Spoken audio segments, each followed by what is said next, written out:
Salama wapendwa, I hope mko poa na mnaendelea salama. Karibu jikoni, tuandae hizi palace wrap, ni nzuri sana na kwa ukweli sijui Kiswahili chake. Utahitaji nyama ya kusaga, utahitaji kitunguu maji, utahitaji pia pilipili boga, ila changanya nyekundu, ya kijani pamoja na ya njano. Baada ya hapo ya kuwa na vitu vyote hivyo, basi utachukua zile nyama, utaanza kuchanganya michanganyiko yako, utaweka pilipili boga, utaweka kitunguu maji kama hivyo naofanya hapo katika video. Baada ya hapo utaongeza chumvi kiasi, utaweka garam masala kiasi nayo, kisha utaongeza paprika. Hivi viungo inategemeana na wingi wa nyama ambazo uko nazo. Baada ya hapo utaongeza manjano au turmeric, kisha utaongeza pilipili manga na bila kusahau kitunguu thomu. Kisha utachanganya mchanganyiko wako vizuri kama hivyo unavyoona. Pembeni ni lazima uwe na tortilla. Mchanganyiko wako ukisha kuwa vizuri, utachukua tortilla kama hivyo. Unaweza ukaweka katika kibao au ukaweka kwenye kaunta ya jiko kama mimi nilivyofanya hapo. Kisha chukua ile nyama, isambaze vizuri juu ya tortilla. Chukua nyama kiasi kidogo kidogo na kulingana pia na tortilla ambazo uko nazo. Baada ya hapo utaanza kuifunga tortilla yako vizuri kama hivyo taratibu. Hakikisha umeisekiwa vizuri na imekaa hivyo.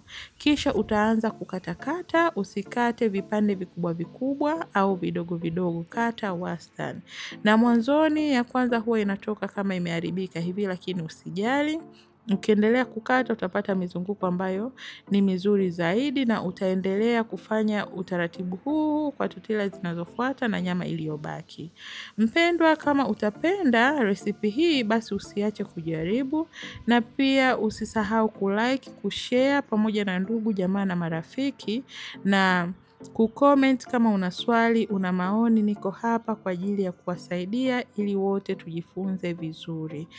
Kama nilivyosema mwanzoni, utaendelea kufanya mchanganyiko wako kama ulivyofanya ule mara ya kwanza. Utachukua tortilla, kisha utasambaza nyama juu yake. Baada ya hapo utaanza kukatakata kama hivyo ninavyofanya mimi. Kama unavyoona hapo, hiyo ya kwanza haijatoka vizuri, lakini sio mbaya. Endelea kukatakata hadi utakapomaliza tortilla ulizonazo pamoja na nyama. Mpendwa, usiache pia kusubscribe channel yangu hii ya Rashida's Meals kwa recipe nyingi nzuri zinazokuja, kwani nitakuwa ninaposti Jumatatu, Jumatano, Ijumaa.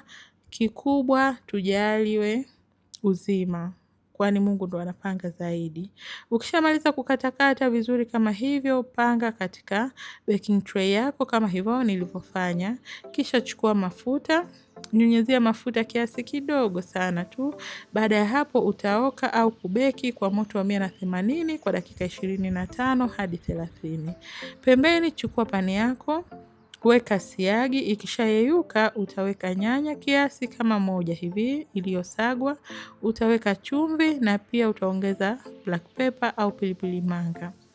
Changanya vizuri kisha funika, acha hiyo sosi yako iive vizuri, yani uone kama siagi na nyanya kama zinaenda kujitenga hivi. Baada ya hapo tortilla wrap zako zikiwa ziko tayari utaweka pembeni.